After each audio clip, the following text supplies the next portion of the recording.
Are we What's going ready? on? Are we ready? Yeah, we're good. Yeah. Hey, what's up? Welcome to the Precision Rifle Podcast by Max Ordinate. I'm Tyler. That's Jeff.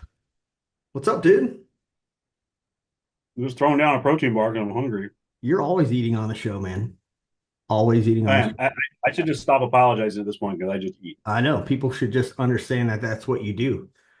Hmm. So, before we talk about this week, anything notable that happened, you were like, "Oh, I don't have any Red Bull. I need to get this smelling salts, right?" Did you take the smelling salts? I mean, I don't take them. I take a big You smell it, whiff right? of them when I need to. So, I mean, besides the picture, I don't know why there's a Oh, half look, hold naked on. female. Same exact one. Yep. Dude, why is there a half naked female on here?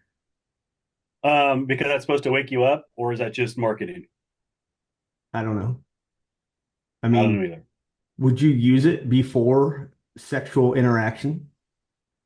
I mean, if I was tired, but if I'm tired, no, I wouldn't. The answer is just gonna be no. If I need it, then I don't need to be doing that at the moment. So, what's been going on Dude, this week, like, so Steve? I work out at night most of the Yeah. time, right? All my gym sessions are in the evening. Too much shit going on during the day. Um, when it's 8:30 at night and I'm exhausted from the day, am I gonna go fucking dry shoot some pre-workout and then be up for the next 2 hours, or No, no. just sniff some smelling salts and just be like, okay, I'm up for a minute, lift my weights, do my thing, maybe hit them a couple more times during the session and be able to sleep. Have you tried power napping? Power napping? Yeah. No, absolutely not. Well, first of all, when would I have time? Well, But you, B, you I just gotta get make tired. you gotta make time for it, right? But I'm I'm sure we get up at different times. I get up at 3:30 and I'm at the gym at I'm up 4 at a.m. I'm up at right around 5:30. Okay. So I'm at the gym at 4 a.m. I'll work out for an hour and a half, maybe 2 hours. And it's not all weightlifting. There's a 3 mile walk that I put in after the workout. Come back, get ready, go to work, and dude, by I want to say 5 p.m., I'm smoked. Smoked. Yeah, I bet. And I still got stuff to do. Like there's always max ordinance stuff to do.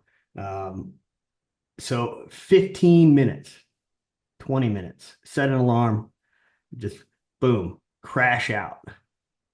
And it's game changing for the rest of the day, I but it mean, doesn't affect your ability to go to sleep because I go to sleep at 8:30, yeah. but it doesn't affect you going to bed. So I can't power nap. If I like fall asleep during the day for anything 15, 20 minutes, um, I'm toast. You're I'm done. absolutely toast. But I That's don't where the go to smelling sleep salts till come in. yeah.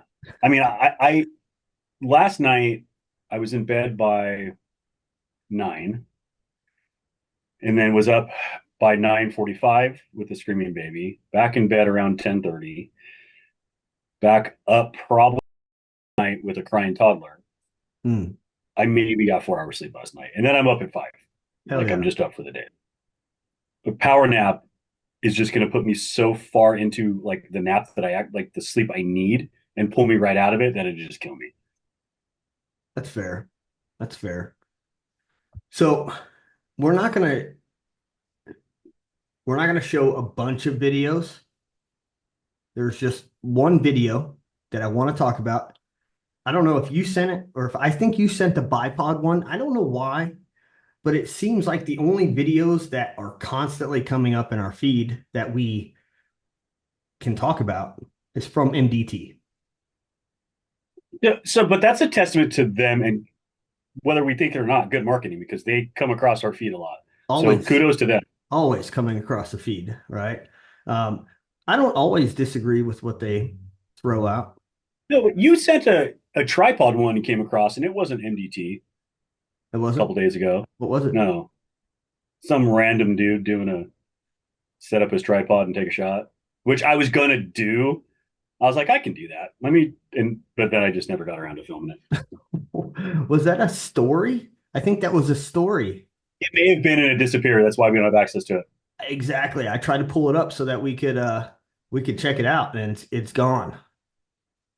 I mean, long Disappointing. story short, a guy is deploying his tripod, setting his rifle on it, doing a standing tripod, taking a shot, and wasn't a lot wrong other than really if you're going for time, streamline your tripod deployment. Don't finger fuck each and every single, what do you call it? The tightening collars. Um, they're right next to each other. Bam, bam, bam. Throw them out, get them all the way out, and then you really only got to fiddle with the bottom legs. Top ones, they go all the way out. Unless you're 3.5 feet tall, you need to expand one of the sets all the way. And so that's what I was just looking at that, going, maybe I'll do a quick follow video on it, but it Now disappeared I because it was. now I remember the video. And me and Yeah. you are at complete disagreements. Oh, okay. We are. So I remember that video, and what I was thinking is the dude sets up his tripod like I see everybody else set up their fucking tripod. And it's irritating, right? It's frustrating because it's a habit. I think it's a training scar from One leg in always the front, two in the from back. from always shooting on flat ground, Yeah. right? And so what happens is he starts off in the kneeling. Okay, he's got his tripod, he undoes his legs, and he's measuring. He's got either marks on the legs or he's using like a pinky and a thumb measurement, whatever it is. And then he gets all his legs extended, and then he stands up and he puts his tripod on the ground. And it's like, holy fuck, I thought he was going to shoot from the kneeling, right? Oh, And maybe I just glazed over that part. and so what's irritating is that in my opinion, you should be training to set up your tripod for any type of environment that you find yourself in. Mhm. So get in the position that you want to shoot from and extend those legs to fit the position. We've Correct. gotten into a habit, and you watch all these videos where people preset their tripods, and it's like when you preset your tripod, you are now forcing yourself to get into the position to fit the tripod. It seems Hmm. ass backwards because you should be adjusting the tripod to fit you. Oh, correct. And Yeah, I don't. We're in agreement with that. so the older tripods, I agree, we should use less of the lower leg, the skinny leg. But with Hmm. really right stuff or pro media gear or crux ord or all these, fucking tube edge tripods, all these really good, stable, thick fucking carbon fiber tripods. Yeah. I have moved away from the smaller leg being the shortest. I want the bottom legs to be extended all the way out. I want the middle Okay. section to be the one that I adjust for height simply because if I'm in a standing position, I don't have to reach all the way to the ground. The collar's close to you to adjust. Yes, Yeah. exactly. Now they've also come out with tripods to fucking get around that problem where they put the Like I collars at the use. top, right? I mean, so there's always a game to That's it, one, but that's one of the reasons I went to that tripod because I was like, I don't got to think. yeah, They're all the way out. And literally they hit the ground at whatever level they need to be at, and they're just right here to fix. I love it. yeah.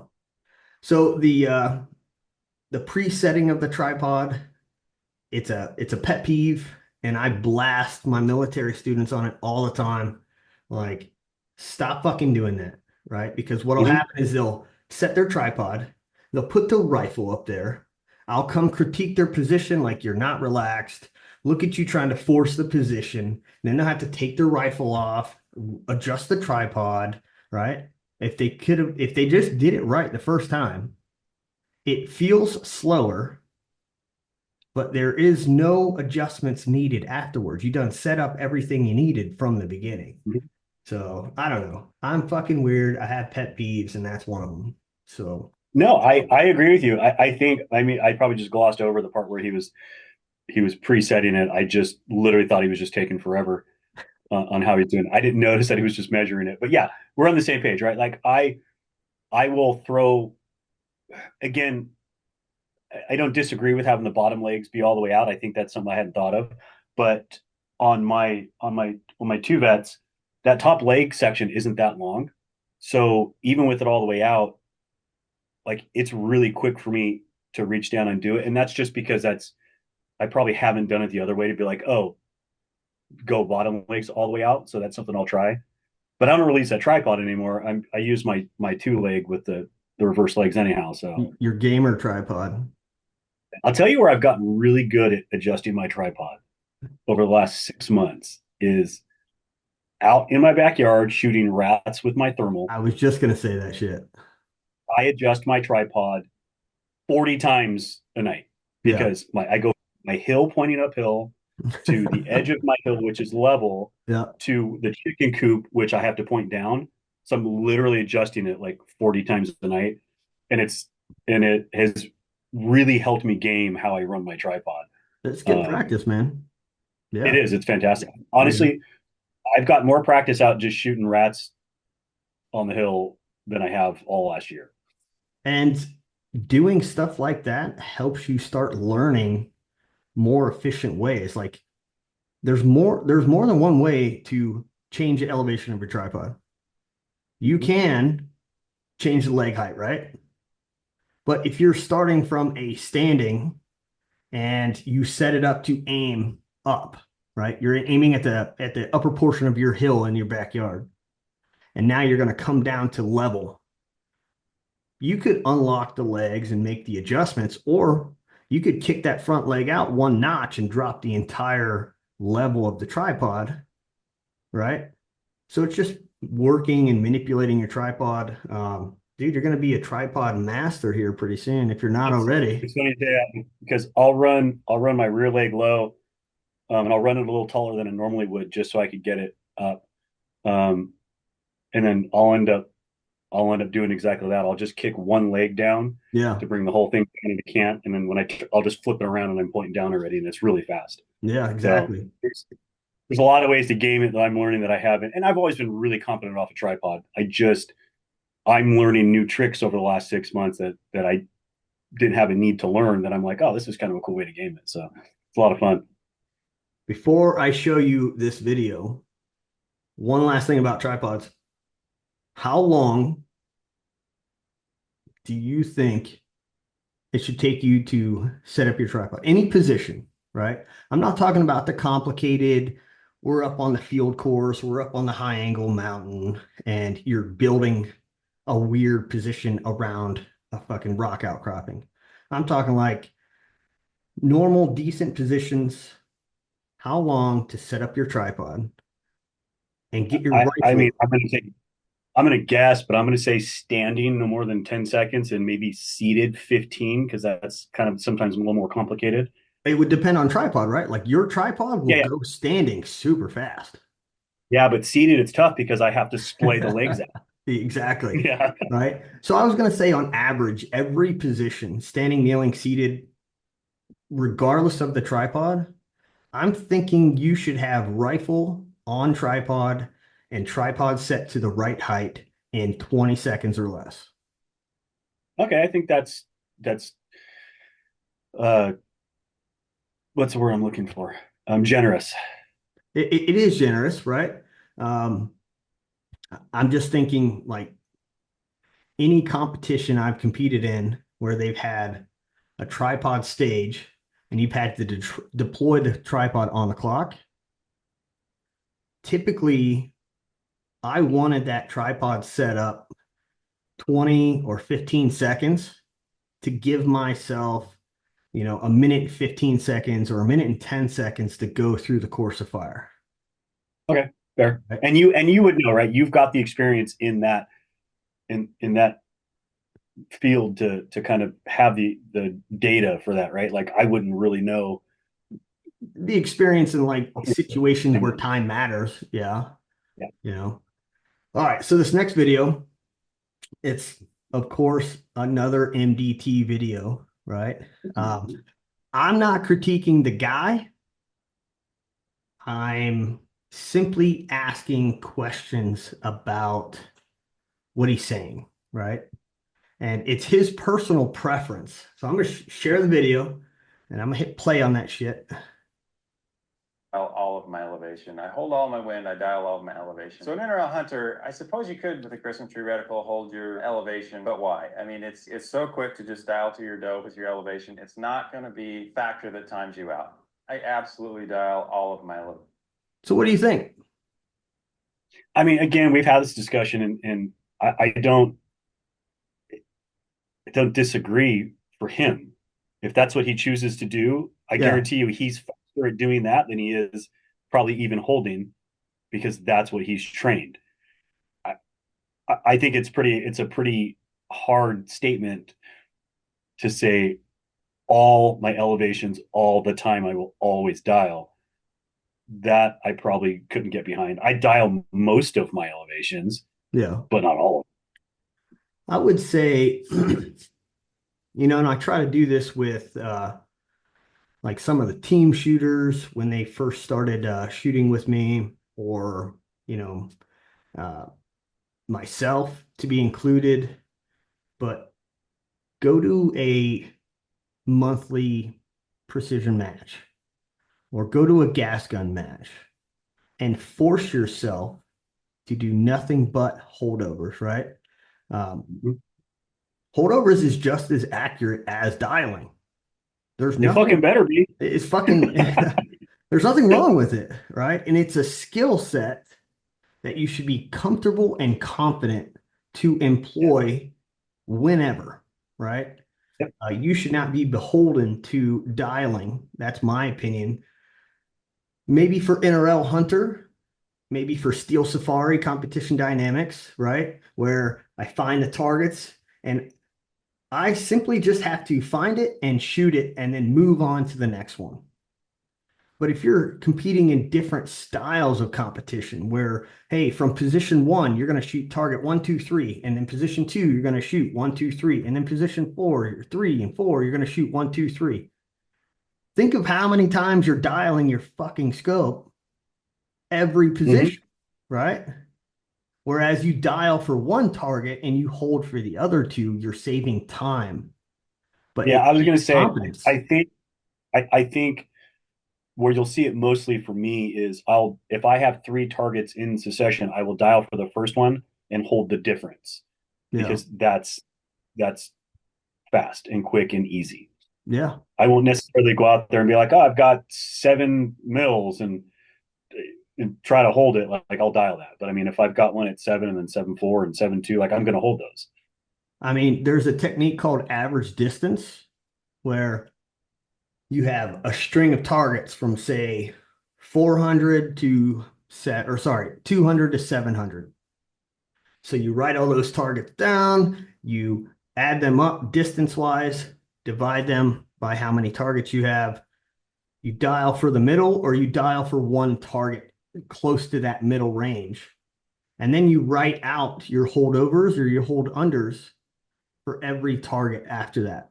And what it does is it Mhm. allows you to keep every target closer to the center of your reticle.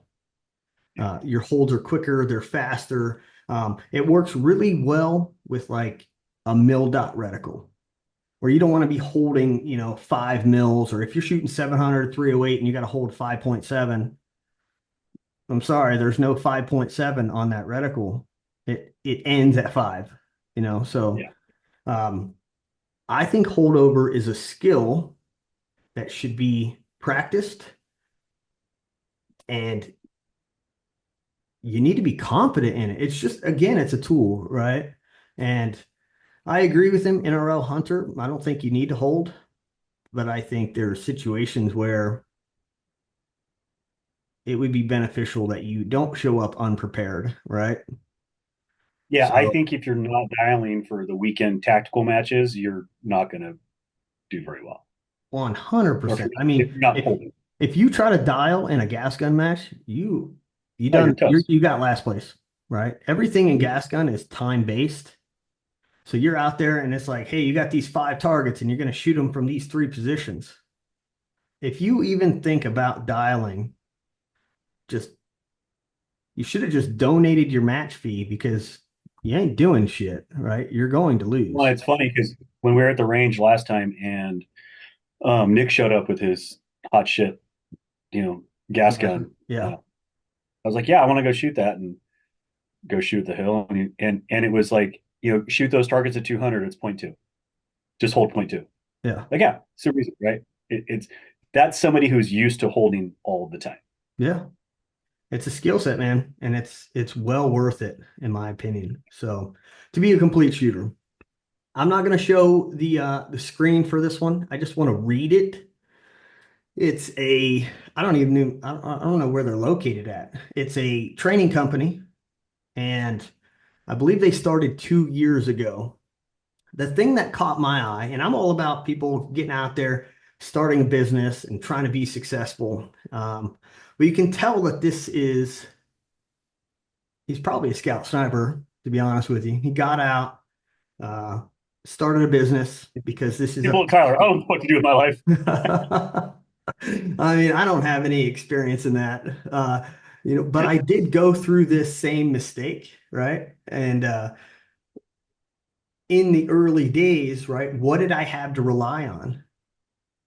My reputation. And my reputation was I'm a Marine Scout sniper, right? Mhm. And over the years, I'm just like looking back, I'm like, fuck, who was that guy? That guy was somebody who's been trained by the military to be an effective killer on human-sized targets, right? Learning fundamentals, learning ballistics, learning how to work and dial your scope, maybe holdovers, probably some tripod work, but everything was done at a level to not really teach you why, just to teach you how, right?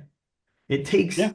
years to understand the whys of a lot of shit that we do, right? And even now, I still learn every fucking day. I still come up with new things because I just sit there and think about, well, why? How does this affect it if we do this, right? But in the early days, you just like, you know what you know. You're not unique in that, especially, and it's not even unique to this industry. I spent the first 3 years with my security company leaning on my webpage of, all this law enforcement experience, and everybody Yeah. in the managerial positions are all law enforcement. The whole bios are so pro law enforcement. And it's just a way that, like, that's what I knew, and that's how I knew to market myself. Yeah. And it was successful. But I look at those now and I'm like, God, what a cheesy bio page. Like, it had nothing to do. It has zero correlation with the security industry. It's just Yeah, it, no, it true. doesn't. I don't care what anybody says. And it's fine. What caught me when I was reading his post, right? This guy's post is, you'll get a laugh out of this because I think we're both thinking the same thing when you hear this. Here's how serious shooters go from wasted rounds to hitting true with the team room's military grade training, all free. I'm sorry, dude. I, Military grade doesn't mean what you think it means. You know what I'm saying? that's not a good thing. Erase that word right now. It's really well written. I'm curious if this person used AI to help write this synopsis of what they're offering. Be But smart. I would. I mean, military grade dude is not it, right? Speaking of Chat GPT, having a conversation with one of the contractors that I work with here in Japan.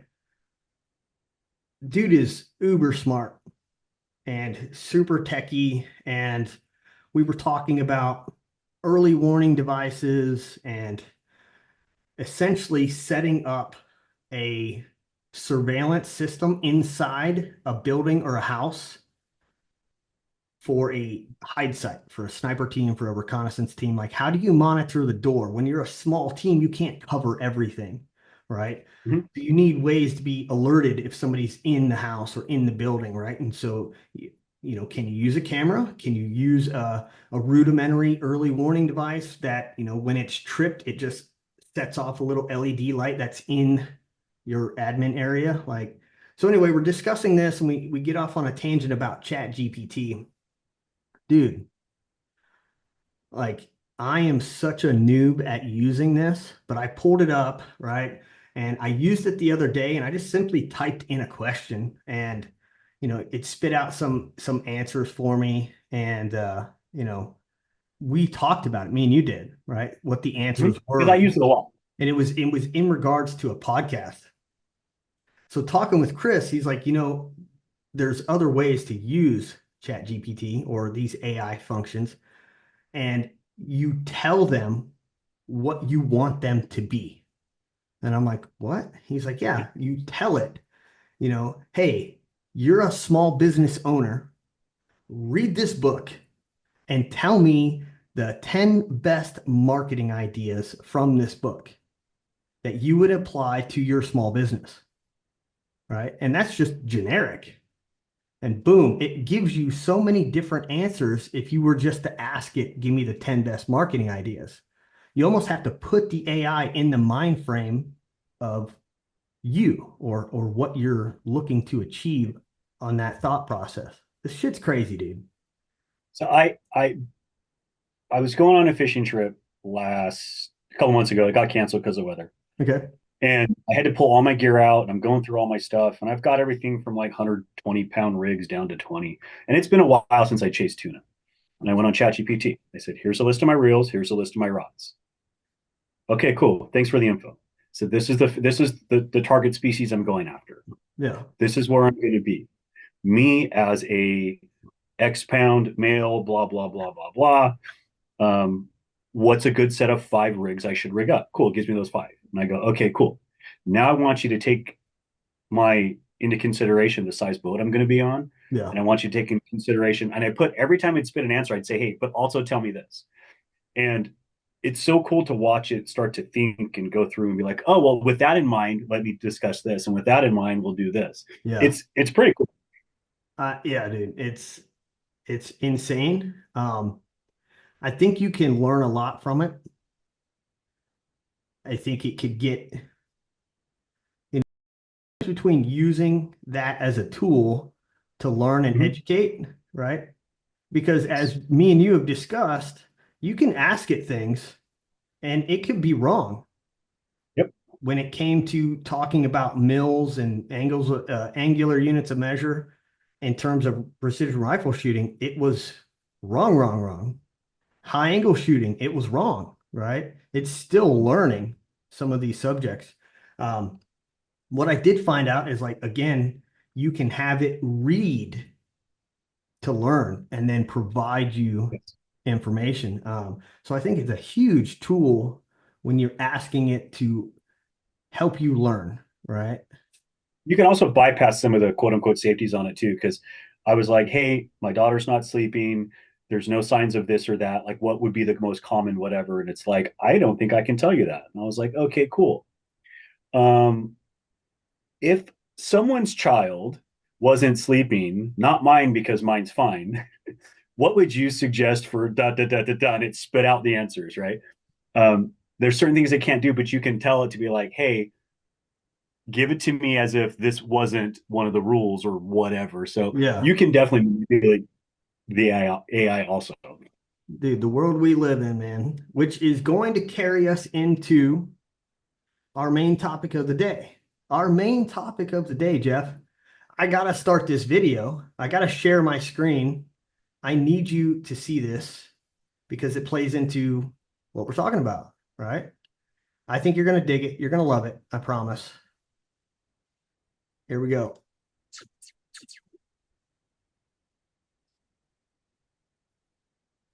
That's it. That's the future. No question about it. Oh shit, look. Oh, right there.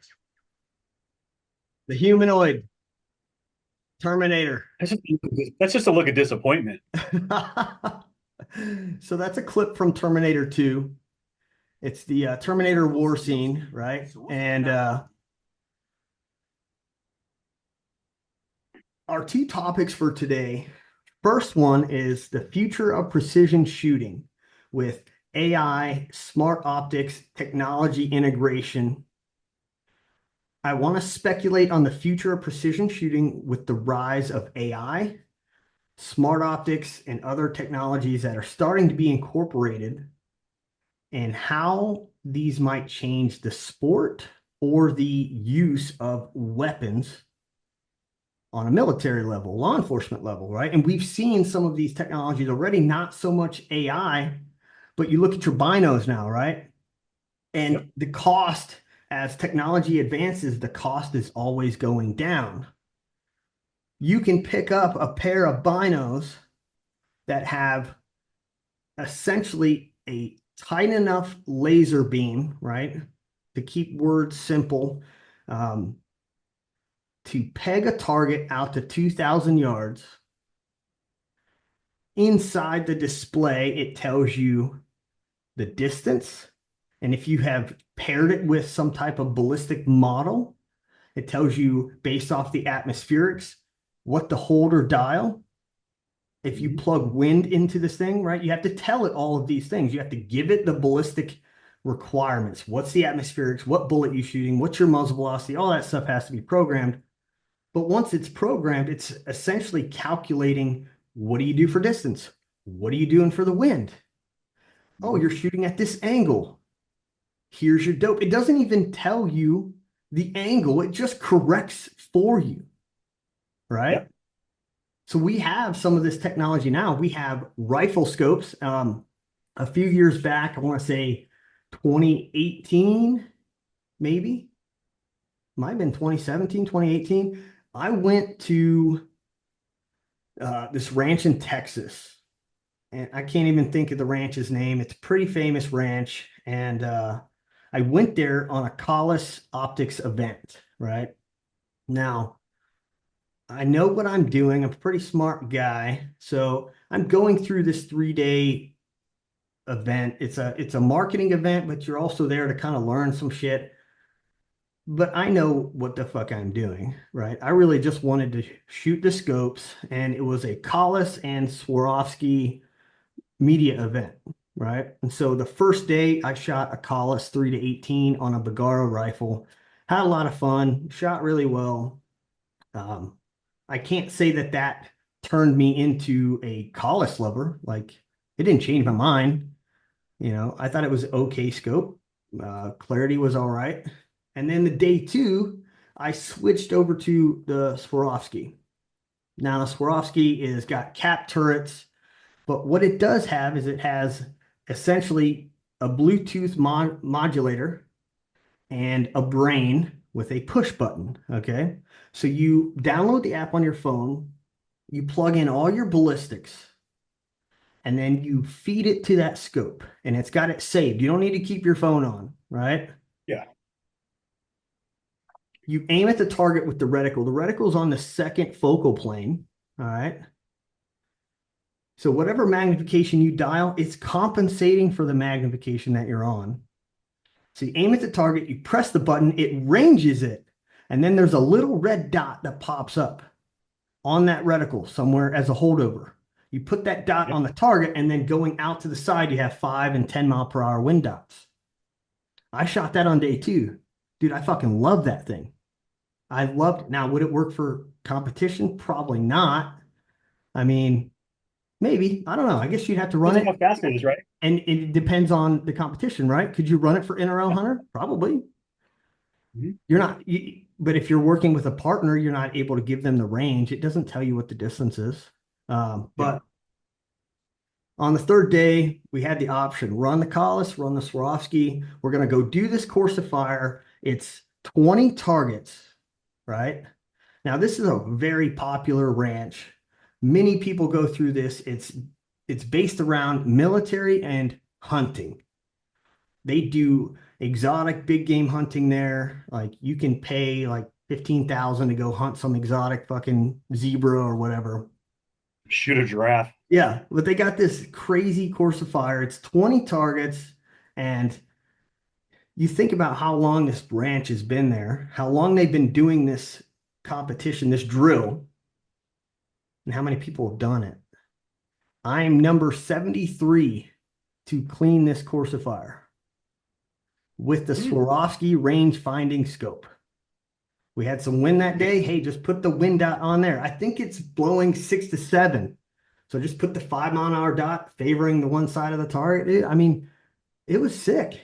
That was 6 years ago, going on 7 years ago. How badass is that? Right now, we've I got mean, other scopes that have heads up displays inside of them, right? yeah. But these are all And I think, essentially calculators right now. yeah, and I think, I haven't seen the push towards, like, when those came out, you would have thought you would have seen a more of a push for that technology inside rifle scopes. It's there, Yeah. but not as heavy as I thought it would have been. You're right. There's a lot of calculators. There's a lot of, like, my BRX4, like my loophole binoculars. They have a rangefinder. They have a generic ballistic app. There's some really cool things I use them for, but um, I would love to see more of that. I think I don't know, maybe I just don't look for it, but I think it is a segment that is, I want to say if it's missing, but it could be filled by somebody if they really put some time into it. So what does the future look like for like a rifle scope? Let's take that Swarovski. It's not that expensive right now. That Swarovski is $5,000, or it was. It could be cheaper now. Yeah. I mean, you could buy come on, give me some of the brands out there that were like, are you fucking kidding me? This is overpriced as fuck. Zero compromise. Yeah, I mean that or tangent theta or Tangent theta, right? You look at some of I these mean, optics, you're like, really? That you're charging this much? No, I'm gonna go with the yeah. Leopold, right? But so you take the Swarovski, okay? Now I'm assuming you could use that. Maybe you use that Bluetooth thing. Mhm. You turn it into not just a Bluetooth, but a Wi-Fi connector, and you turn the Okay. hotspot onto your phone. So obviously Okay. you'd have to have cell service, right? Yeah. Or some way to connect to the World Wide Web. And it has AI integration and it can hear. So could you, in the future, do you see this going where you could talk to your rifle scope, right? You could laze the target, it knows the distance, and you're telling it what the wind is doing, right? Because that's the But why big don't hold downfall on? right now. Why do I have to? Because I haven't seen a reliable system developed that will accurately judge the wind speed or the direction it's coming from. So, so GANs, and this is 2024. And so this is the generative adversarial networks challenging traditional predictive models of wind correction. Okay. And so what this is, section 2, current challenges in sniper accuracy. What I'm getting from this for GANs is a real world wind pattern that AI generates based on. So I wish I knew how to share my screen here, but imagine a wind chart, right? A multicolored wind chart. Yeah. I'll send you this link and maybe you can share it. But the where's the share button here? We'll do that later. Imagine a wind chart. You're in a building Okay. and you're looking at like a Google map. Yeah. And the Google map is now a wind chart, but it's a 3D modeled wind chart that AI has generated, Okay. which is what this GANS is, right? Why can I not sit in this building? The rifle scope knows which direct, I mean, it knows where I'm pointing my rifle. It's got GPS. It knows where I'm pointing. It Yeah. knows where I'm located. It should know the predictive model of the wind, not just like, oh, it's a 3 mile an hour coming off of this direction. It knows every curve of the wind coming up drafts, down drafts until it gets to the target. That's nearly existing at this point. Maybe not totally integrated, but I think taking the human completely out of it and then integrating something like the track point or talons optics, which is self shooting. That was such a failure. It was, but the concept is still there, right? Like but what was track point? 2012? It was Talons is such a still around. failure that tracking point, like on the side of tracking point not being good, that they transitioned from a rifle that would only shoot when the crosshair is where it's supposed to be to Uh, can we make bullets change in flight? yeah, That's how bad that project went. You I know, know. But but the point I'm getting at is like now you have Talons, which Talons is interesting because Talons is Talon precision optics, and I don't know how this differentiates from tracking point, but even it says they're capable of zero point 0.4 inches, zero point 0.5 inches at 0.57 miles, and the human can typically do it in zero point 0.4 or 4 inches, so the human's more inherently accurate.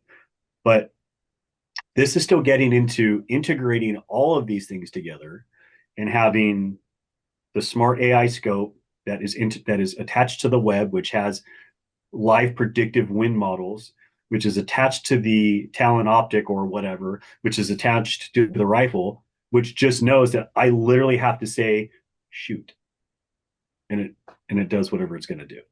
okay. Could you see a world in the future where, man, I'm trying to think. So let me Essentially because your time of flight to some of the targets is so short, right? mhm. You couldn't do it. You could not paint a laser on the target as like a guided projectile unless your partner was doing it for you. Yeah, for sure. But if you place your aiming laser on the target, fire, and that laser is trapped in some type of web or cloud, and the projectile corrects itself in flight. Could you see that taking place even with a 308?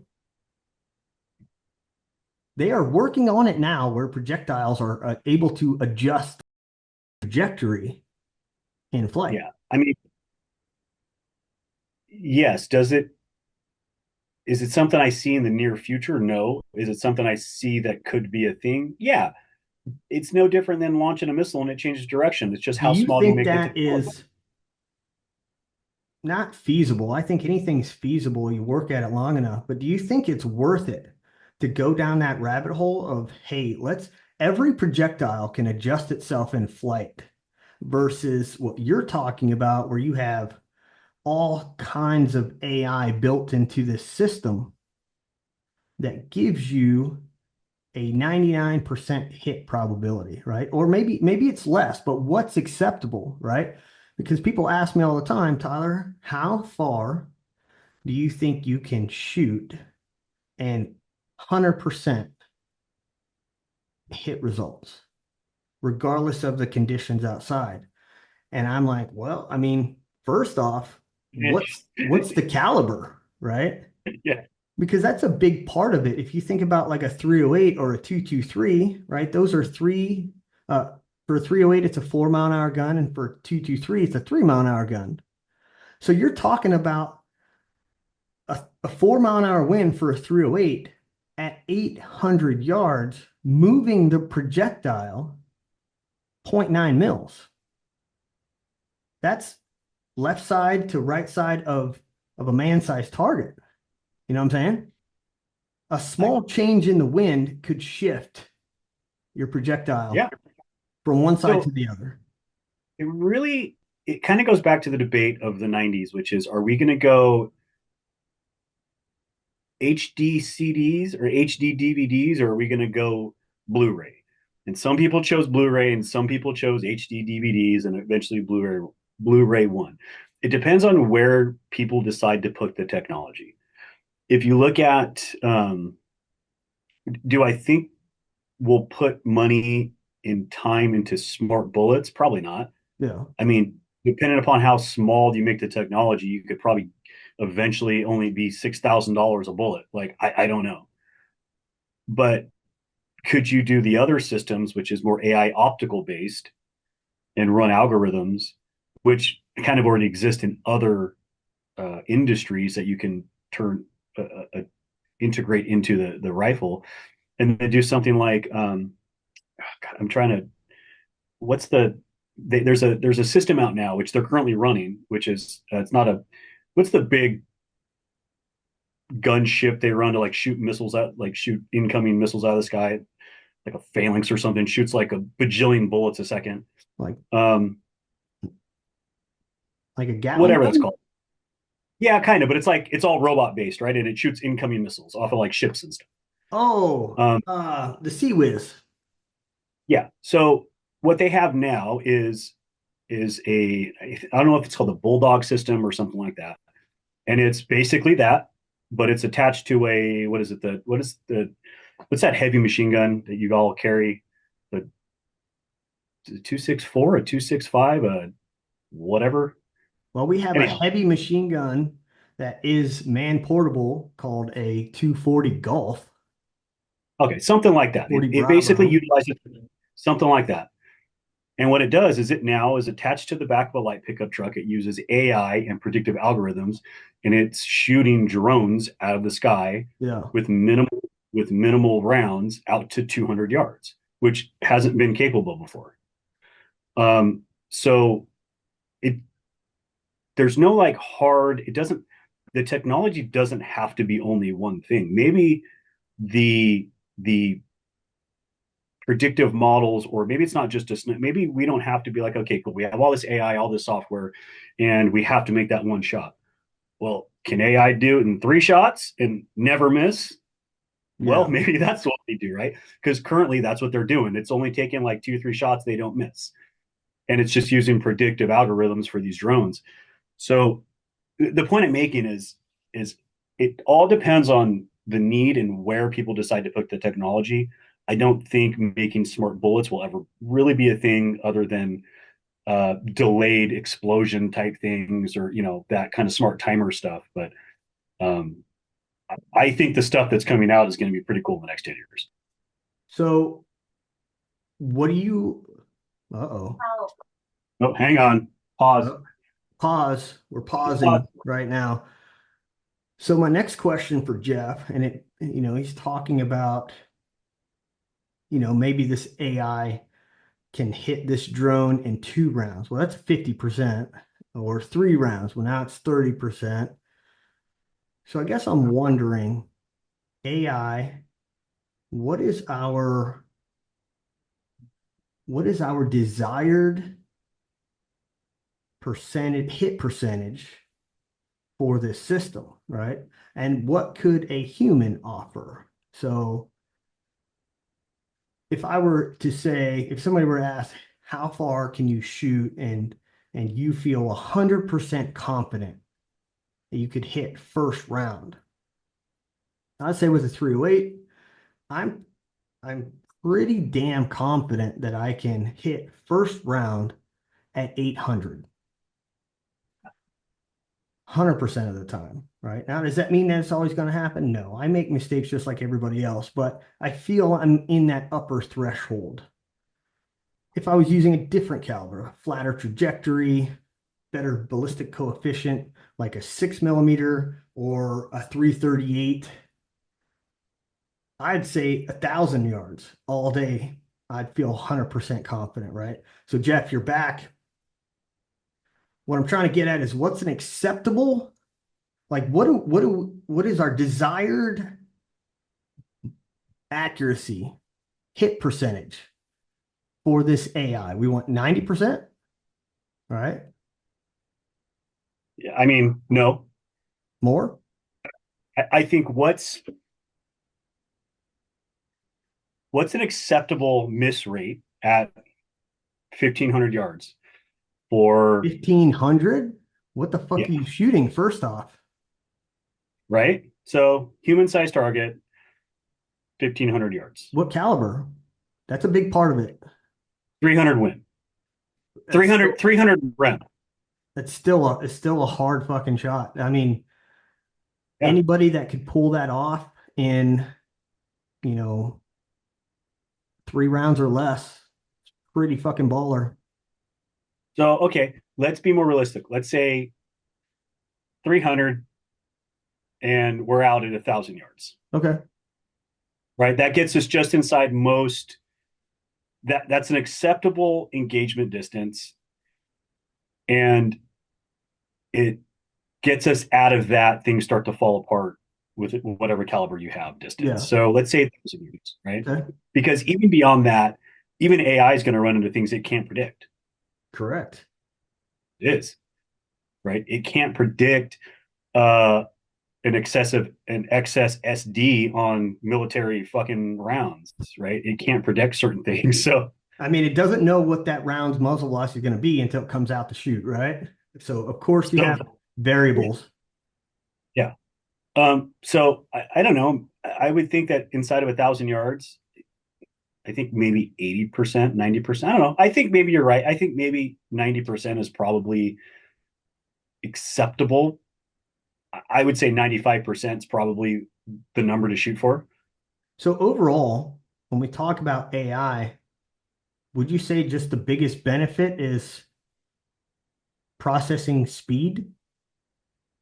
Like an AI, Honestly, a learning AI platform, after it's learned, let's say after everything, that machine has learned everything that I know, you know, right? You take the 10 best fucking shooters and it has learned everything from them. It knows ballistics, it knows wind, it has the ability to predict how the wind flows through certain terrain, what the speed is, all that stuff, right? A human could do the same shit. I can say that I'm gonna shoot that 1,000 yard target. This is my dope. The wind is coming left to right at, I don't know, 12 miles an hour. I'm going to expect that the trajectory will be lower because of that left to right wind. So I need to increase my elevation to compensate for that left wind. I have these valleys off to my left and they are pushing the wind this direction. So it's going to be this value, right? I can go through all of those things and I can even use the same wind tools that AI is using, but AI can do it faster. yeah. I mean, I think that's all it comes down to. I think a good example would be if you take an F-16 pilot and stick them in an F-22, you're going to realize that there's a reason why the F-22s aren't manually flown. They're all fly by wire because they're driven by gyros and AI partially because you can't make corrections fast enough. Yeah. A human being can't manually operate a B2. It doesn't work. You have to have AI to do it for you. Mhm. So it's not that they can't make the corrections, you just can't make them fast enough. So if I've got 15 people at 1,000 yards and I've got ever changing winds, AI can probably make all those shots in the time it takes to make those shots versus I'll probably get 80% of them Well, and it have can to make changes. also generate like hit probabilities, wind probabilities. Like, wind is gusting at 15 and it's holding at 12. It can look at every single target and every distance and factor in what the appropriate wind hold is to give you the best chance to hit at 15 and at 12, right? And it can process all of these things in a split second. And even with predictive wind models built in, connected to the web, you Even if have it night vision. misses, it learns. Yes, and like with night vision, it's not free, right? You still need a little bit of light. Yeah. Now imagine the difference AI capabilities would be for shooting in the city with no reference, but then now you're out somewhere where there's a little bit of brush, a little bit of trees, and AI can physically read the wind and compare it to the predictive model, and it will be with 100% accuracy, know for fact what it is live. Yeah. That's crazy. So another thing I was thinking about was whether you take a shot at a human and you miss, or that human is already moving.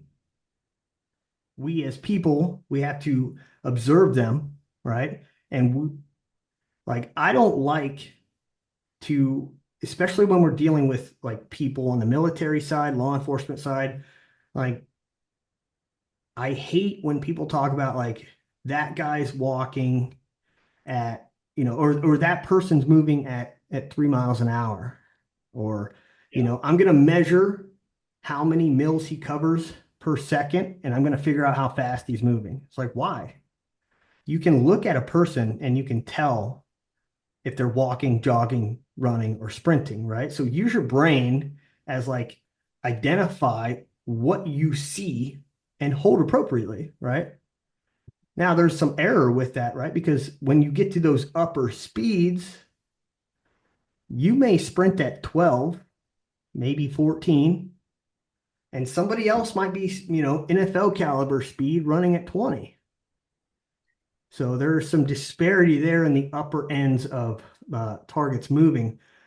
But AI wouldn't have to go off of how fast they're moving. It could instantly process distance that they covered, analyze how many mils that is at that distance, and come up with a formula to re-engage or engage that target while it's on the move. I think the biggest benefit is the ability to process. Yeah, no, I do too. I think speed in which it processes is going to be king. And it all comes down to sort of like the track point stuff where you have to get yourself close to on target, pull the trigger, and it will fire when it's where it's supposed to be. Okay, so now we have all of this AI stuff that we've discussed. When we talk about it as we are now, we're kind of putting it on like a civilian side, right? Even though I'm talking about like shooting people because I'm in this military mindset, because where I'm at right now, we're essentially thinking about adding AI to our gear and equipment to help us hunt, be better competitive shooters, right? I don't know how much fun you would have shooting for practice at paper targets or, at steel, Yeah. I mean, not I think it'd be having pretty fun. not having to think, right? Like Yeah. my rifle does all the work. I don't have to do anything. But competitive shooting, hunting, like AI could be a huge help. You still got to be connected to something, right? Is there a device right now small enough to be built or attached to a scope that could hold AI specific program that would calculate all these things? How big does that machine have to be? Does it have to be So cool? I think specifically for this, I think it would need a sizable machine. But Yeah. again, every year chips get smaller. Every year things shrink. So I don't think it's out of the realm of possibilities. And maybe it exists already, right?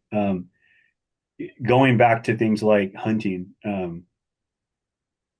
even if it was able to exist, I think that's where we get into regulations and things and keeping check on AI as a whole. There's already things like you can't do as archers. You can't even have a ranging reticle because it makes it too easy, right? Mm, A rangefinder, and you can dial your dope on your slide pins or whatever, but you can't have a range finding reticle because it goes against the rules. yeah. Same with muzzle, there's things you can't do. So I think once it once AI stuff like this came into existence in reality, they would have to put general rules against that type of stuff in regular hunting too. So um, not only do we have to fight for the technology to make it exist, we also have to fight to keep it in check as it gets better. Yeah. No, that's fair. I think for your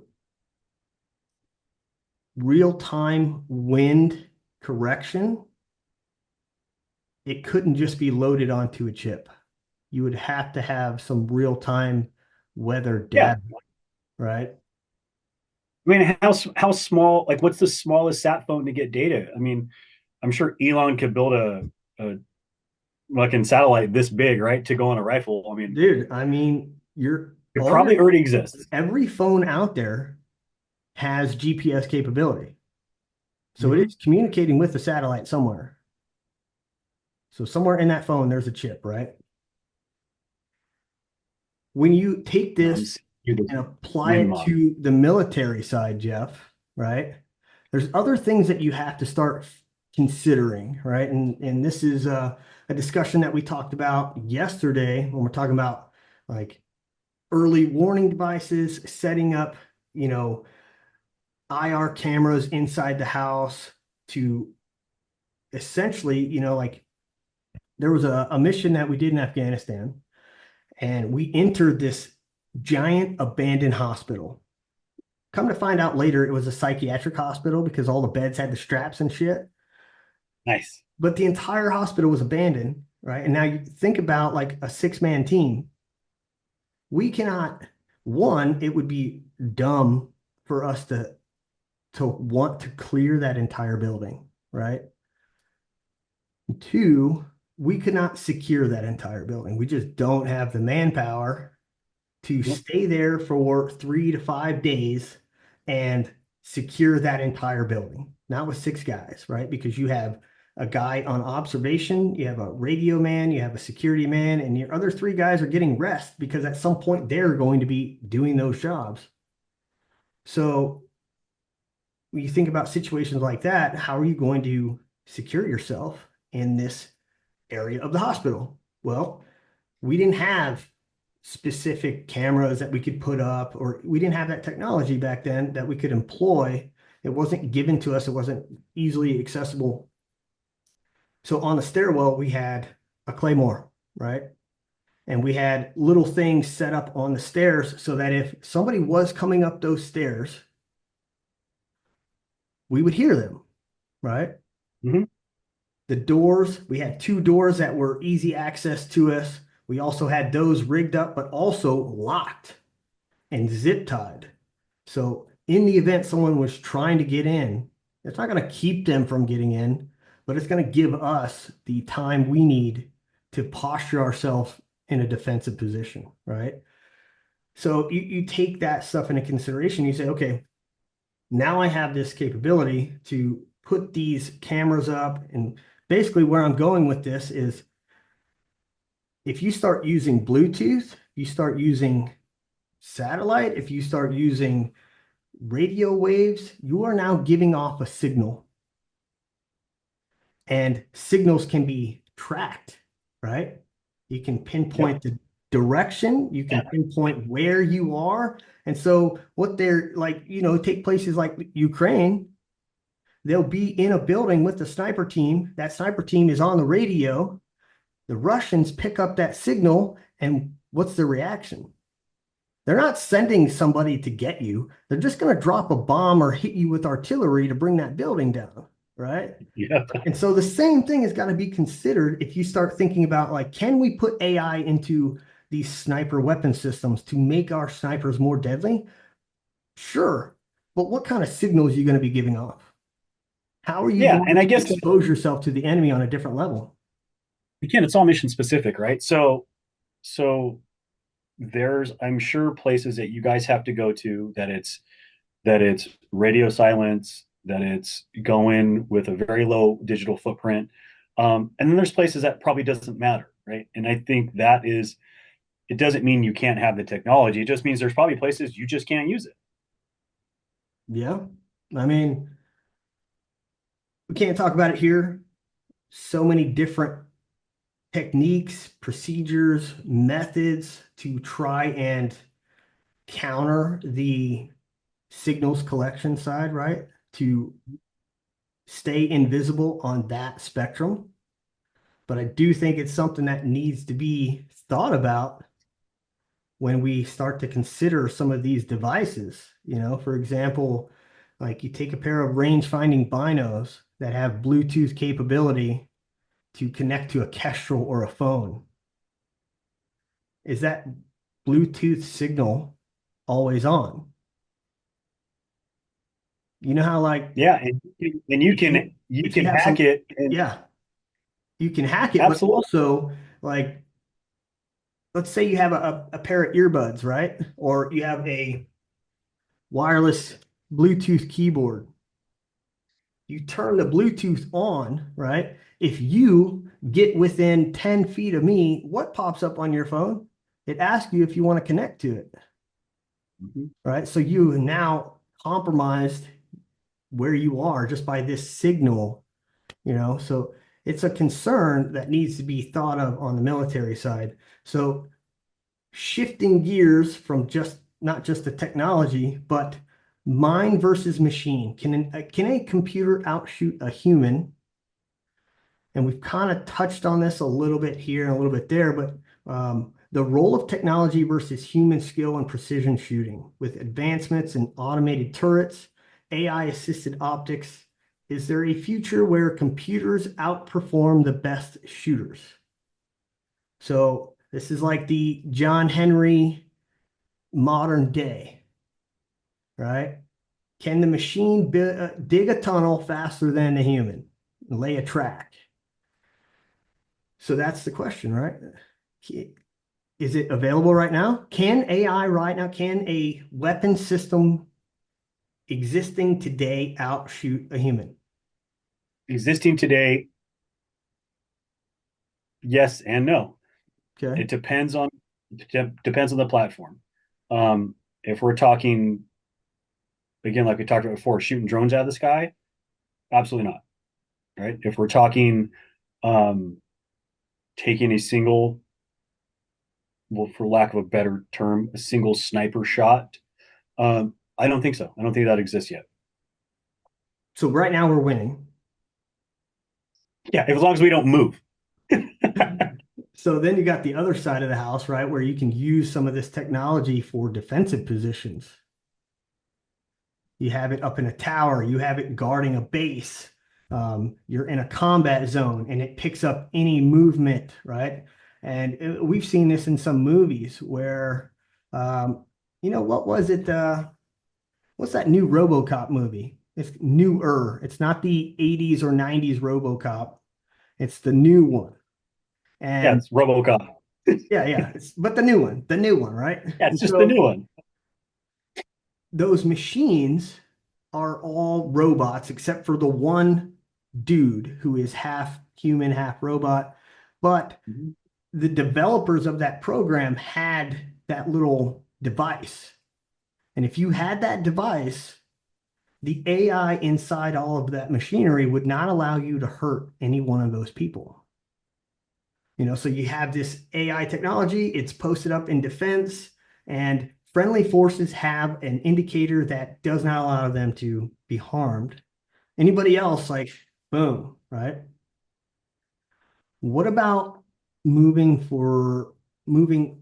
towards lasers, right? We see it in Terminator, we see it in like space movies, like the idea of guns shooting lasers that aren't affected by wind. Mhm. Where are we at with that? I mean, I don't know. Lasers have been developed and improved and developed and improved for so many years that, you know, are they getting better every day? Yeah, of course. They're being used currently to shoot drones out of the sky. Um, I still think we're years and years and years away from shrinking the technology, right? The older lasers that were powerful enough to do that lived inside of a warship or lived inside of a C-130. Now are now they're large truck mounted, right? Yeah. Um, but it's definitely getting smaller as technology increases. But I mean, imagine that goes back to just taking electrical current or chemical current um, from here and just putting it over there. Right now, we're getting back to the Tesla model of electricity over the airways. Like some things may never exist, but lasers specifically shrinking in size. I mean, people are actively working on that. So I think we're still years away from being handheld, Yeah. but I I mean, think they we'll have them have eventually. they have lasers that are capable of destroying human tissue, Mm-hmm. cutting it, they use it for eye surgery, Mm-hmm. right? So does that make our fight against the machine that much harder with laser weapons now what does that do to their hit probability? I mean, I imagine it just goes up to 100%.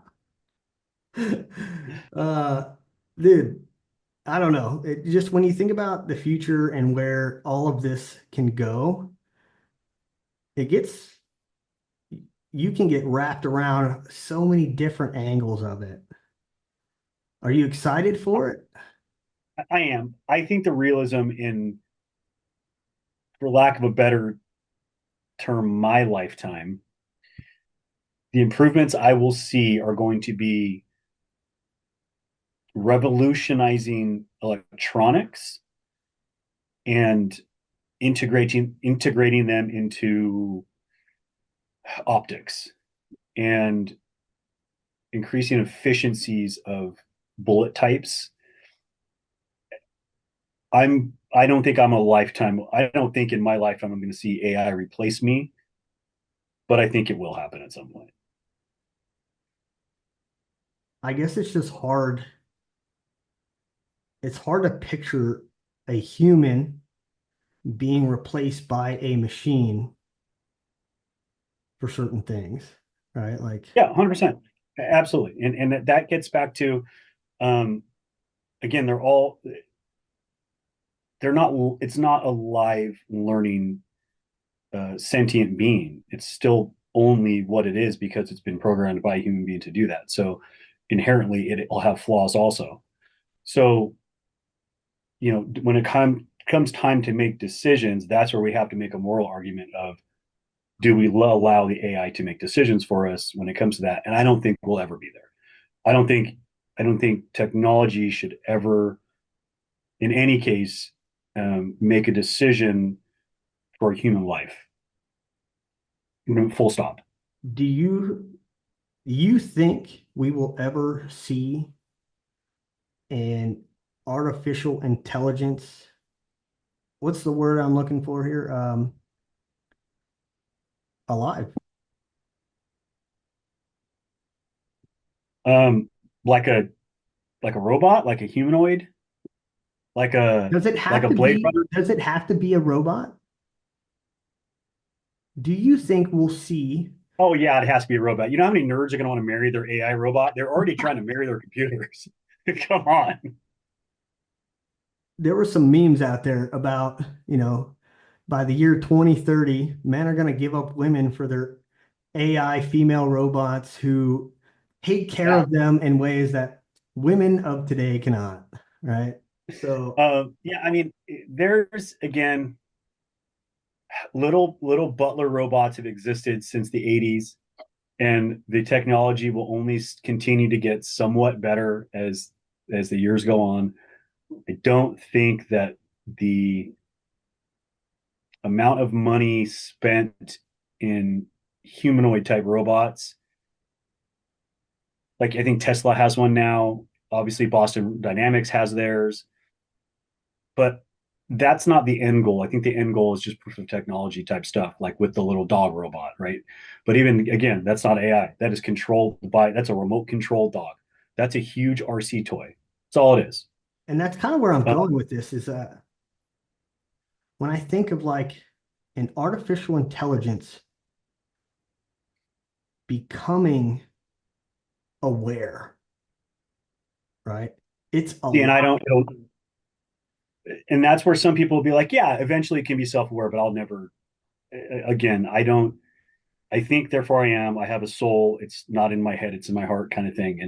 And, um, they don't exist as beings. They're just computer chips. That's fair. I don't know. A lot of movies got me That's thinking that there could be this that's a intelligence that comes alive and controls all the machinery. And we have yeah. this real world Judgment Day, Skynet, fucking. I'm fucking here for it, bro. Let it happen.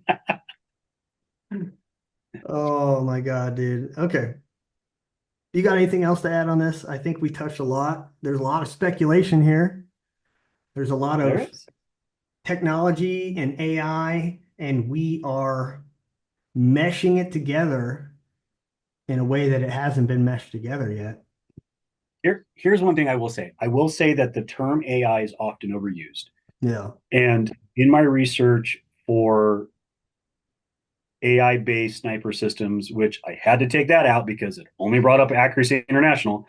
So artificial intelligence sniper systems actually brought up more defensive systems than anything else that Yeah. people are calling AI-based, whatever. And what I'm finding is, yeah, there's a lot of stuff that people are calling AI software, or it's an AI based tracking system or whatever. But really, it's just a computer program Yeah. that's not learning. It's just a smart program that has enough algorithms built in that if it sees this, it does X. And if it does X, it does Y. Um, but like my Nest thermometer that learns my temperatures is probably more AI than half of the stuff that's marketed as being AI. A lot of the stuff are just really good programs. Yeah. So, yeah, not have much to add other than you can buy a lot of systems to attach to your house that will shoot paintballs at a motherfucker. Those exist. Dude, you might have to do Look them that up. and show us what's up. We'll show that on the next episode. You have to shoot me a link on All that. right, brother. All right. Well, I thank you guys for your support. We appreciate it. Check out our VIP access on patreon.com/MaxOrdinate1 or search Max Ordinate Academy for tutorials, presentations, classes, and more. So I've been adding stuff to the Patreon, Jeff, for 2025. New, new everything, right? The knowledge hasn't changed, right? Fundamentals are still there, but the way that we present the information and looking at what do we give in precision rifle 1? What do we give in 2, right? And then breaking down those classes from like understanding your weapon system, marksmanship fundamentals, your scope, zeroing, right? How to build your rifle, not like piece it together, but how to fit it to your body. Internal ballistics, external ballistics, terminal ballistics, wind corrections, moving targets, and then we talk about different engagement techniques that essentially maximize your trajectory, like max point blank, speed drop, slow drop, which is a term that we coined for people who can't dial below zero, right? So all these different classes for the past 2 weeks, I've been grinding, putting different presentations together and getting ready to record them so that we could drop them on Patreon and get them set up. So people who want to come and learn and take some of this information, we're able to do that. Monthly membership is $9 a month. It's fucking cheap. If you go for the VIP, every 3 months, you're going to get some kind of gift from us, whether it's a t-shirt, it's a mug, some kind of beanie, right? It changes every 3 months. Uh, Even if you don't want to pay the membership, go and check it out. There's some free episodes on there. See if it's worth it to you. Outside of that, we will catch you next week. Be safe and shoot straight, Jeff. Catch you later, dude. Well,